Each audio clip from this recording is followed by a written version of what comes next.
Hello, welcome back to my channel. My name is Aditya. This is the 4th episode of my B guide, but before we get into the massive information dump about alvearies that we're going to have in this cool mega episode, I just want to reiterate that what I show you is not the only way to do things, and that some of my setups and the specific items I use in these alveary setups can definitely be improved. In saying that, in my run and any runs that I take in the future, I took the basic and easy approach, and that's what I'm going to show you today. You can definitely take some of these setups that I make and you can optimize them. You can make them way more efficient. You can make them definitely do a lot more things, but that is not what I'm going to show you in this episode or in this series. I'm going to show you some of the most basic, some of the most essential things you need to know, and how and so you can just go forward and build your B empire. I'm not going to get into the nitty gritty like I said in the first episode and like I'm reiterating here, because I don't feel that's needed. And if you want to learn more about that, you can read the guides on the GTH wiki or go and ask people in the Discord. So just know that this is my guide. This is how I did things in this world. That's how I'm going to do things if I ever play this pack again and do another GTH run with bees. But this is Minecraft. Play however you want. Don't let anybody tell you how you can play Minecraft or how you should do things. Find what works best for you. Play how you want, and take this tutorial, absorb the information, and then go forth and find cool things that you can do with what I tell you. And as a side note, I also have a new Discord. It's going to be linked in the description below. Come join, come hang out. It's mainly used for my stream events and like community Discord and stuff like that. There'll be sub servers for maybe GregTech New Horizons, maybe Noe Factory. That's for the, that's planning in the future. Link in the description. Come join. Now let's get into this massive episode. Now, as I showed you last episode, my thought process of how to start breeding bees and start to get into that mindset of how you're going to do mutations, how you're going to go down the lines in the quest, and also find bees that you are going to use in the future. I would hope that by now you've got your Imperial and your Industrious bees. Like I mentioned, these two bees are essential. They are very critical to helping you start building your first alveary. Now, let's break it down. The alveary is a multi-block from forestry. You need 27 of these alveary blocks, and to get those 27 alveary blocks, you're going to need 8 scented panelings plus an impregnated casings. Impregnated casings are just wood plus seed oil, either in a Carpenter or an assembler. Either way works. This is an LV recipe, so you should be able to do it very easily, and I showed you how to get seed oil before. Scented paneling. Now, here's where that recipe comes in. So you need royal jelly and pollen cluster. You need 216 scented panelings to make your first 27 alveary blocks. So you better get started on passiving your Industrious and your Imperial bees so that you can produce the royal jelly and the pollen clusters, because they won't have the best production yet. We haven't gotten to the breeder bee, but we will in this episode. So you're going to get those done. You're going to get 216 royal jelly, 216 pollen clusters. You're going to need 432 fine gold wire. Now, fine gold wire should be very easy to get. It's just wire mill on circuit 3 with the gold ingot. That's a ULV recipe, so you should be able to do this in LV, MV, or HV, where you probably are if you're starting out. And then, of course, impregnated sticks just requires 1 stick, circuit 2, and assembler with seed oil. So once you've gathered all of these materials, you'll be able to make the scented paneling. Now, don't worry about the beeswax. You should be able to get beeswax just from the hundreds of combs that you are centrifuging to get honey, and for resources that you have already gotten from the Industrious and the Imperial if you pass them, or any of the other bees that we talked about in the previous episode. So once you get the 216 panelings and a little bit of honey, you're gonna need about 216 buckets of honey. So you're gonna have to fluid extract quite a bit of honey drops, but trust me, it's well worth it to get that first alveary. Now, let me share with you a little tip. If you look at the crafting recipe for scented paneling in NEI, you will see the recipe takes 60 seconds in medium voltage, which means 30 seconds in HV, 15 seconds in EV. As GregTech tiers go up, you get half the time for recipes. However, if you use a Carpenter from forestry, which is powered by RF and not EU, the time to make a scented paneling is significantly reduced. Now, the easiest way to do this is to plug in a capacitor bank, as you see next to me, and then just plug that into the Carpenter. Do not plug in GT amps directly into forestry and the Carpenters, and I'll show you that when we get to the alvearies too. They will take way more amps than you need. They will consume all the amps. So make sure to plug it into a capacitor, and then you can send the RF through to a Carpenter or to whatever else forestry block using a conduit. These are not very expensive to make. You can do that. You just have to connect up, from the voltage transformer I showed you a few episodes, or wherever you have power. Just connect it up, connect the wire in here, and you'll see that you'll start gaining power in the capacitor bank, and it'll go up, and then I'll charge this. Now, if you put the recipe in here, you can see that if I put the stuff in here to craft, this is a lot faster than 60 seconds at medium voltage and 30 seconds at HV. So this is a little tip. Use the Carpenter for recipes like the impregnated casings or the scented paneling. The impregnated sticks, it's more expensive to use in the Carpenter. You get 100 liters, so just use that in assembler. That's 50 liters. But for some of the stuff that you'll make with forestry, check to see if the Carpenter has a faster recipe, because then you can easily automate this by plugging in a hopper or putting a conduit and then just pumping it via chest and then pumping out via that same conduit or below. And then you'll just be, and as long as the recipe is saved in here, any of the materials you put in here will automatically be made. Now, once you've gathered the scented panelings and you've gathered your impregnated casings, unfortunately you cannot use a Carpenter. You have to use an assembler, and this will take 60 seconds. So you will just have to eat this time, and just know that you can go and work on other stuff while your assembler is crafting your alveary components. Once you get the full 27 that you need to put them in a 3x3 cube, and then you need to put 9 slabs on top. Any wood type will work. I preferred to use oak because that's the one I had lying around my base, but you could use great wood. You could use other woods that you find around, just depending on whatever fits with your aesthetic. So this is going to be your first alveary that you craft, and then from here we'll take that and we'll start going into the upgrades that you can get with the alveary to make it really advanced. Now that you have your first alveary done, you can then use it to passive some of the first bees that you already made. My recommendation would be to switch between the Imperial and the Industrious until you can make a second alveary, and then these should be the first two that you passive fully in the alveary. The reason you want to do this is because I mentioned this in the first episode, and I'll mention it here again. The alveary has a 10 times better production than the apiary that you started with. Now, this doesn't mean that the base alveary has times 10 production. What it means is that the apiary has a negative 0.9 production when you use it. So the alveary is times 10. It's actually plus 0 production without any upgrades. So just based on where you want to passive your bees, alveary is going to be the best, because you can eventually get an alveary up to a plus 16 production, whereas an apiary will cap around 5. So when you get your first alveary, you want to set up the Industrious and the Imperial bees in there so that you can start getting more royal jelly and pollen clusters to make more alvearies. Now, let's talk about passiving it. There are a few ways you can passive the alveary. I recommend just using item conduits. That's the easiest way. One thing you should note is you can put item conduits on any of these because they're not a full block. However, if you put a full block on this top row here, you'll see that it gets rid of the entrances to the hive, and it'll block the bees, and the multi-block will no longer form. So you don't want to put a full block at the top, but you can use item conduits or pipes on any of the faces to then automate it. So there's a few ways that you can automate it from here. You can do the simple setup where you extract out of a pipe and put it into a chest. You can see I already tested out with some honeycombs here, and it'll just go in here, and then you can send it back via an extract in green and insert, and it'll send the princess on the drone back in here. You could also enable self-feed and then put the same color input and output on the one face. Self-feed will mean that it'll send the items back through the alveary if it's possible. So that would be if a Industrious Queen becomes the Industrious Princess and the Industrious Drones, it'll self-feed itself, the princess and the drone, because there's the only two things that could be inserted in the alveary, while the rest of the combs and your other stuff will go into the chest next to it. And then additionally on top of that, the two best ways at the beginning to keep track of your items is use drawers and barrels. Now keep in mind, the more drawers you add to your storage network can increase TPS very heavily, and TPS is a very sought after commodity in the later stages of the game. So just be careful on how much barrels and how many drawers you use, and eventually you can set it up with an ender chest or just with a quantum bridge with your AE to send the items through to your network where you can store them for the rest of your run. Now let's talk about the upgrades you can have for the Alveary. There are quite a few of them, but each of them has a different purpose and can be used to expand your bee empire.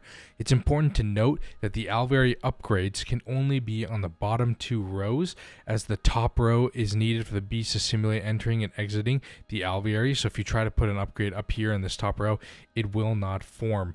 The other thing to note is that if you're using the Alveary multi-block for mutations and mutating bees, the middle block on the bottom row, this one right here, cannot be a Alveary upgrade. It has to be the base Alveary block, and any block outlined in the mutation recipe, like a block of steel, block of aluminum, will go right here, right under that middle block, but it has to be a regular Alveary block if you're going to use that for mutating. The first block we'll talk about is the Alveary Transmission block.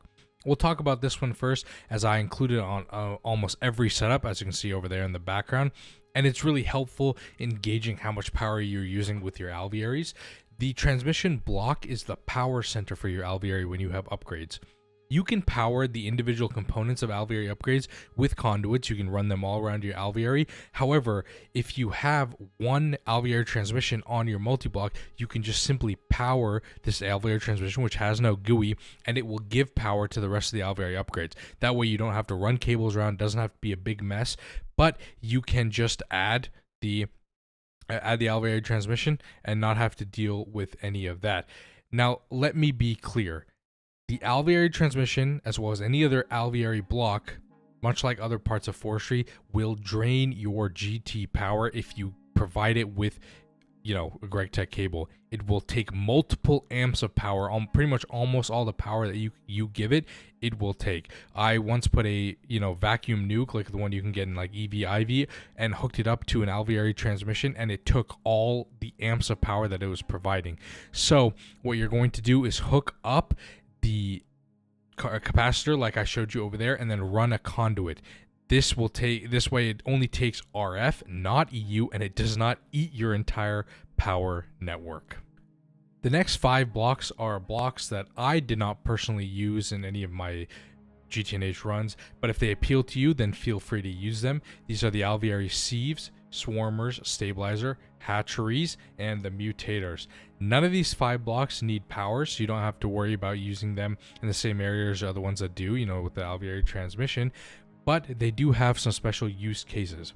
The sieve stops bees from pollinating nearby trees, and if you put woven silk in the multi-block, which I can't access right now because it's not part of a multi-block, then it will provide you pollen that you can manually pollinate trees to do tree breeding or whatever with forestry. Now, this is frankly useless. If you don't put any trees by your Alvearies, then you'll never have to worry about pollinating trees and having the bees pollinate them and cause lag. So this is not really needed. Just if you want to get manual pollen, you can put woven silk in this if you attach it to your Alveary, and that'll work. The second block is the swarmer, which will spawn ignoble princesses that are copies of the ones of the original princess that you put in the Alveary. It'll spawn them nearby in other Alvearies or in other APIs, my apologies, or bee houses around. Important note though, it will carry over the generations.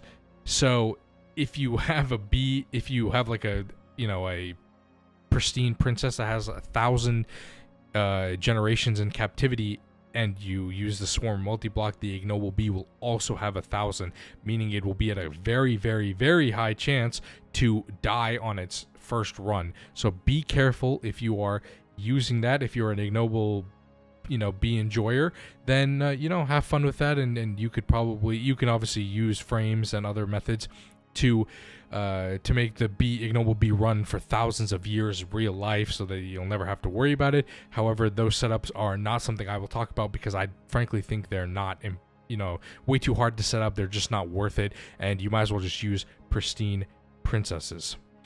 Now, this block also does need royal jelly to run, so use it at your discretion, but it is there in case you want to make more ignoble princesses. Now, the third block is the stabilizer, which prevents bees from mutating. I always bred stats in a regular single apiary where it can be world accelerated, but you can use this block if you wish to do it in an alveary. It's just not needed. Really, you can kind of just skip using this. You will have to make one eventually for future upgrades for other multi-blocks and stuff in the future, but you don't need to put this in your alveary. The next one is the hatchery. Now this really is not needed. It produces larvae, which is basically copies of the princess that you put it in, but they are it's drones. It cannot be turned into princesses, but the larvae can be used in the genetics mod, which I don't recommend using, and it's not something I will cover in this video series unless people want me to. I don't think genetics is good other than the acclimatizer. It's just way too complicated to set up for not that really great of results. You get gendistry in LUV, and you can do all the mutating and adding stats and everything like that manually until you get there. So I wouldn't recommend using the hatchery, but you can use it if you want. And the final one in the not necessary, not really needed category is the mutator. Now, the mutator is a block that uses these resources, as you see here, to give you a mutation chance if you put it in here. And it will consume the item, so you can't just, it just won't be there infinitely. It will definitely consume the item. Now, listen to me very carefully. This mutator does not interact well with the other mutation boosters that you can use and that are much more useful, like frames and stimulators, which I'll go over. And it forces a max 15 times cap, which actually decrease your mutation chance in a lot of cases when you're mutating bees. So with other setups, you can get a very, very high mutation chance, so that you almost guaranteed, or you are guaranteed, to get the mutation that you want every single time. So there's no reason to use the mutator, but it is here in case you do want to use it. The next two upgrades are the rain shield and alveary unlighting. These will be used for various cases and various bees, but they're not really needed for passive alveary setups if you do your bee breeding, your breeder bee, and you get all the perfect stats on it correctly. However, these two can be used, so you don't want to, if you don't want to move the alveary, if you don't want to go to a different biome, etc., whatnot. The rain shield, as it sounds, will allow the bee to work in the rain. This is very useful if you're in a biome that rains a lot, which is quite a few of them, and you just slap this on. Does not require any power, and that's it. The bee will work through the rain. The alveary unlighting also does not use any power, but will allow the bee to work regardless of what time it is. This is helpful, as some of the bees that you will encounter can only work and only be bred in the nighttime when you first get them, before you put any stats on them. So you can use the alveary lighting to simulate that it's darkness, and it can work throughout the day, and then you can use it to breed, mutate, do whatever you want. When I did the bee run in this world that you see here in front of me, this block did not exist, so I had to actually go into a personal dimension, change it to nighttime, or just wait till nighttime in the overworld so that I could actually breed bees. But now that this block is in the game, it is very, very useful to use, and I would recommend that you use it in combination with your other setups when you need to have a bee that can only work in the night. These next three alveary upgrades you see in front of me control the climate and the humidity inside the alveary. These are incredibly, incredibly useful for passive setups as well as mutating bees. So listen carefully to what I'm about to say. The heater boosts the temperature in the alveary by 20 percentage points. Now the heater and the fan both require power, so you'll have to hook them up using conduits. I would recommend using the Alveary Transmission, as I just mentioned. But if you are in an icy biome and you put 6 of these heaters and power them all, you could go from that icy biome to a hot temperature inside the alveary. That's very cool.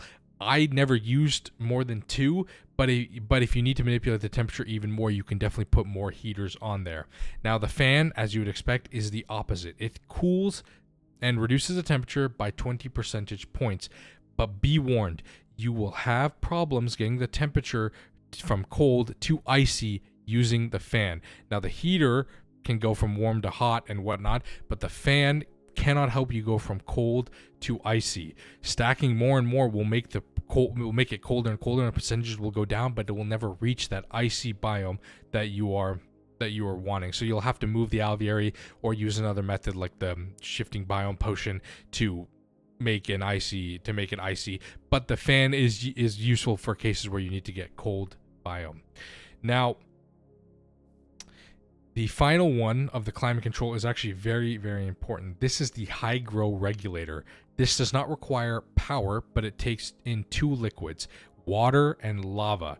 Giving it lava will decrease the humidity by 20 percentage points and increase temperature by 10%, while water will do the opposite, increasing humidity by 20%, so going towards damp, and decreasing the temperature by 10%. Lava obviously going towards arid.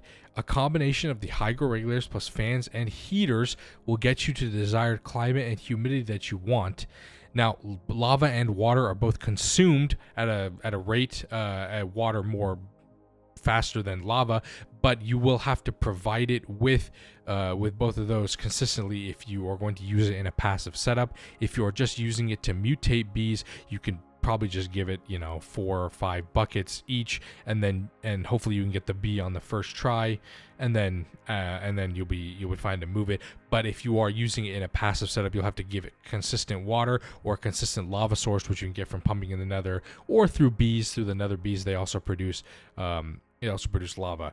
Now, like I said, these three are very, very important for passiving bees, as it will give you the preferred climate, help you get to the preferred climate that can give you the special production trait that we mentioned in a previous episode. You want that special production climate so that you can get that item that the bee gives, and for most cases that'll be the one item that you actually want out of the bee, instead of just the basic like stringy or honeycomb. So use the heater, use the fan, use the hygro regulator to give the alveary the preferred climate that the bee needs, like cold normal or hot damp, and that will give you the special production trait for the bees that you want passived. The next alveary upgrade that is incredibly important is the frame housing. The frame housing does not need power, and unlike the apiary, you can actually automate it by extracting and inserting when it's in the alveary multi-block. So you just put the frame in here, and you can then extract, insert with conduits or whatnot. This is helpful if you want to put chocolate or impregnated or any other frames you have lying around and you just want to get rid of them, or you just want to use them because it gives you a higher production. Now, you can theoretically have up to 17 on your alveary if you don't have any other upgrades, but I only needed a max of 2 and maybe 3. That's really as much as you need, but you could add more if you wanted to put a bunch of frames in there.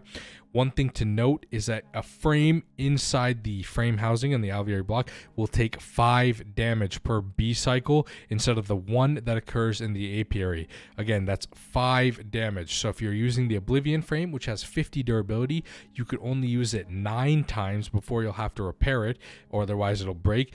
Whereas in an apiary, you could use it theoretically 49 times before you would have to repair it. So again, it uses 5 damage inside the frame housing of the alveary. So be very careful. This means you cannot use the mutagenic frame, as it only has 3 durability, and the effect only applies once the bee cycle is done. So if you would use the mutagenic frame, it'd actually just break after the cycle is done, and you wouldn't get any of the effects.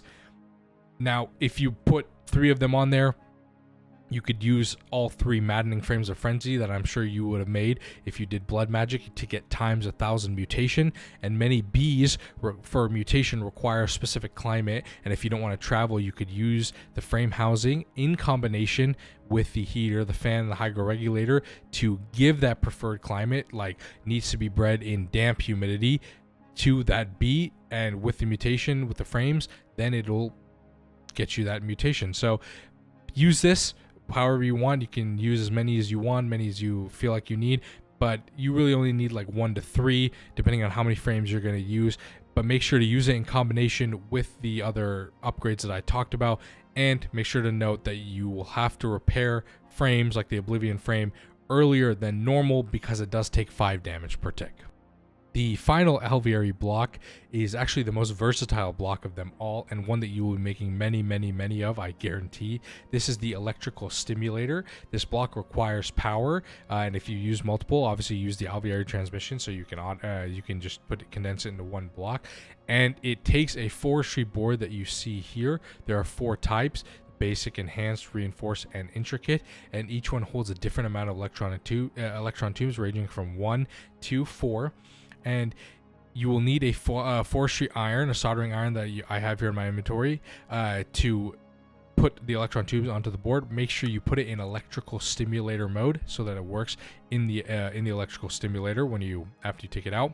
One thing to note is that when you put tubes in these slots, when you put a board in here, you have to have the exact amount of tubes for that board. So if you put an intricate circuit board which holds 4 tubes and you only give it 2 tubes here, it will not form and give you the circuit board back. You'll have to put all 4 here. So if you're only going to use 2 tubes or 3 tubes, make sure you use the correct board so that you don't have to waste a slot or add an additional tube when you don't really need to. Now, also note that if you use a thermionic fabricator, you only get 2 electron tubes, but if you use the circuit assembler from GregTech, you will get an additional electron tubes. So use a circuit assembler. That's definitely going to be more beneficial to get an additional 2 extra tubes out of the electron tubes that you're making, and then make sure that you put it correctly in the right circuit board so that you can use them in the stimulators. Now, each tube that you can put in the boards has different things that they do, and I'll run through a few of them here that you should know and are important for your breeding process. Obsidian tubes, and if you hover over them with shift, you can actually see what they do in electrical simulators. Decreases lifespans. There really is no cap, but 21 of them in one Alveary setup will 1 BTIC. Now, you can obviously put only maximum of 4 on a board, so you will need 6 electrical stimulators, 5 intricate circuit boards with 4 of these each, plus 1 basic board with an additional 1 to get that 1 BTIC. This is useful if you don't have the Oblivion frame or don't have any other frame that gives you 1 tick and you want to use just Obsidian electron tubes. So 21 of those will give you basically the 1 BTIC like those frames will. The blazing electron tube will turn the Alveary into hellish temperature so that you can put bees that you need to put in the nether in the overworld or personal dimension. This is helpful for like iridium, osmium, pyrotheum, and many other bees that you will invest in during your GTNH journey. So you only need 1 blazing electron tube, so just use the basic board, but you will get 4, so you can use it in multiple different setups, or you might as well just put all 4 on a board if you are baller like that. Now, the tin electron tubes will reduce the territory that bees will have an effect. So you can use these for bees that give off nasty effects that you don't want to affect your base, like radioactivity or whatnot. Use the tin electric tubes to decrease the territory, and that way you don't have any effect from when you're breeding bees.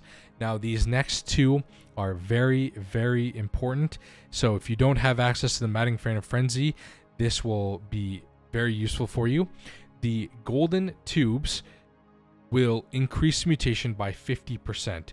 The max setup is 8 golden electron tubes, which is 2 electrical stimulators, each with an intricate circuit board with 4 golden electron tubes on each.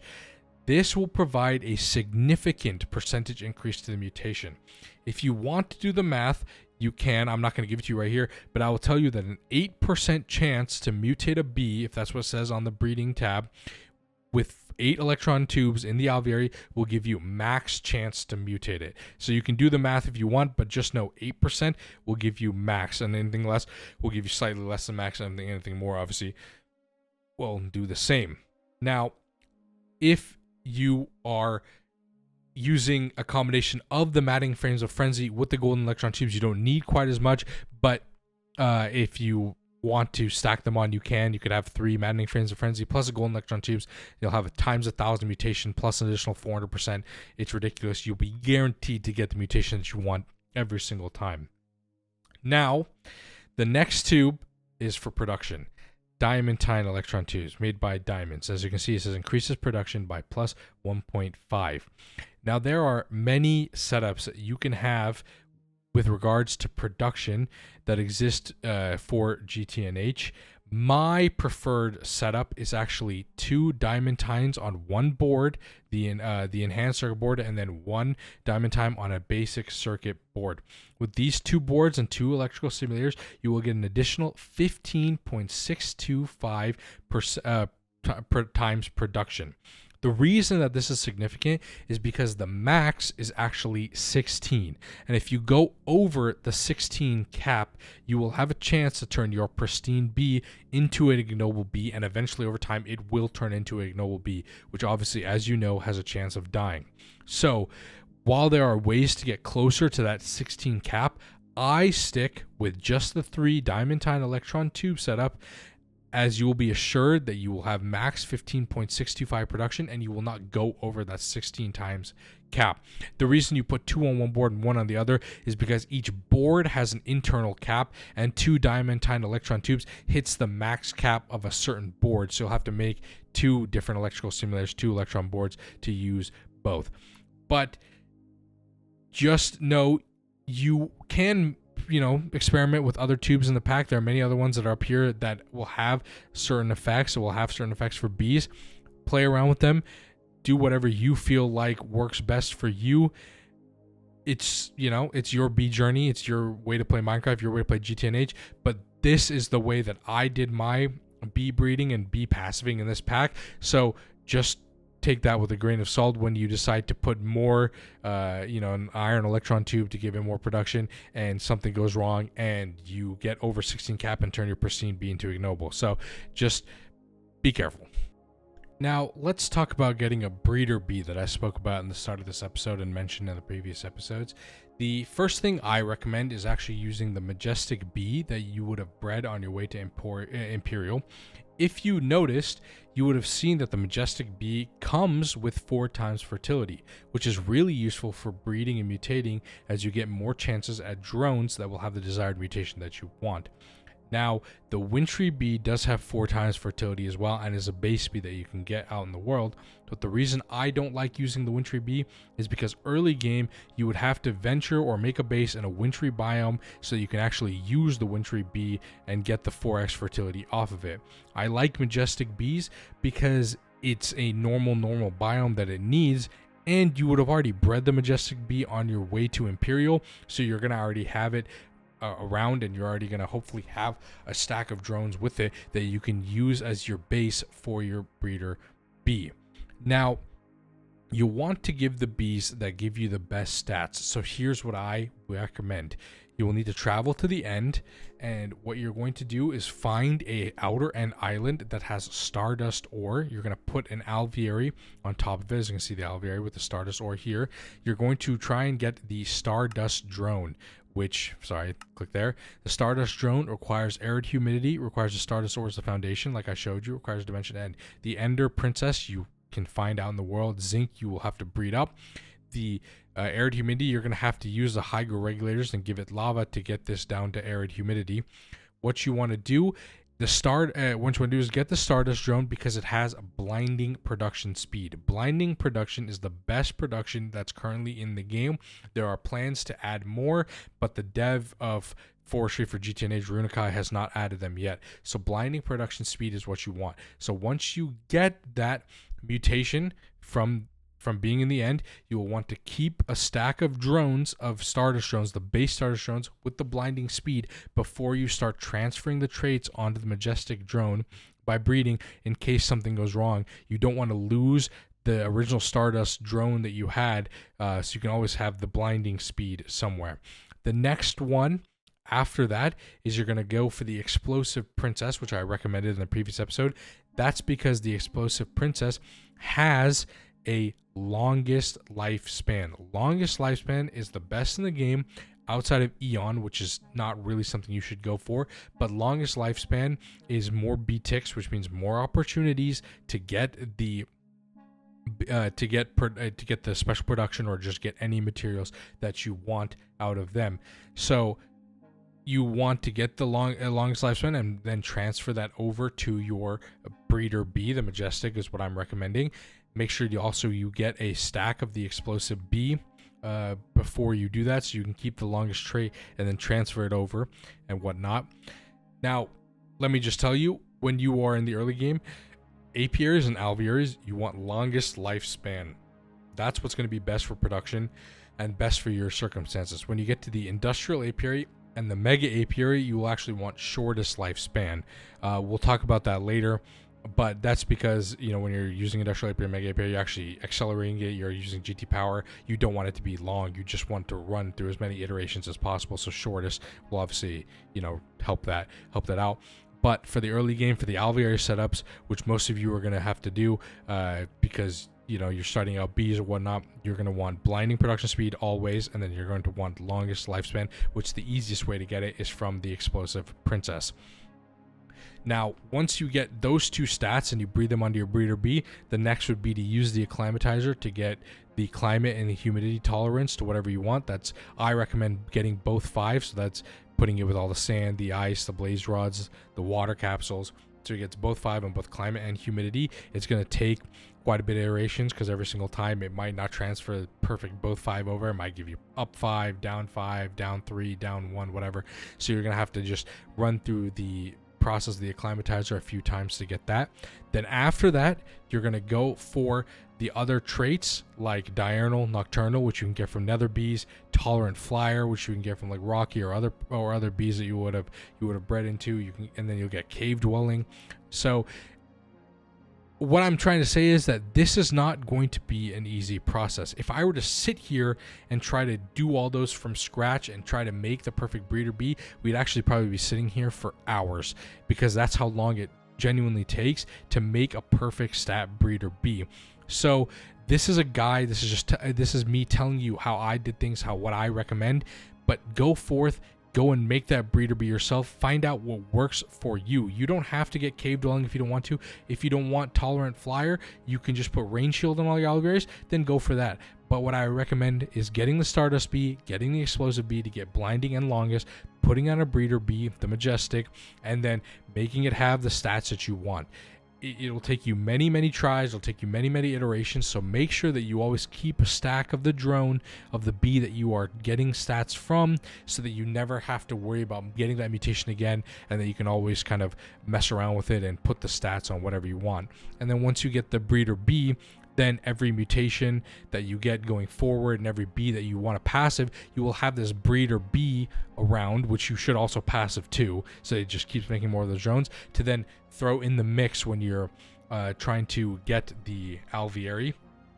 When you're trying to get the best bee to put in the alveary, and once it has all the stats, it'll start slowly transferring them over every single time you iterate through the apiary or the alveary. But it's going to be helpful that you have this breeder bee, so that you don't have to go through and take each individual bee and go through the same process, going through acclimatizer, merging it with the explosive for longest, merging it with stardust. If you just have that breeder bee, all of the stats are on there, and then as more iterations you go through, this traits will start carrying over, and you will eventually have the perfect bee that you want to passive. Now, that was a lot of information. I really appreciate you guys taking the time. I'm sorry this episode was late. I have a lot of things going on. I'll try to get the next episode out as soon as possible. Let me know your thoughts in the comments below. Make sure to give me a like and a subscribe, as it really helps the channel. We just hit 1,000 views on some of the other videos, and I'm very, very thankful for all of that. I hope this video was informative and helpful. I understand that I didn't really do a lot of showing in the last episode and this episode, but that's because I want you guys to go out and learn the bees for yourself and learn how they work.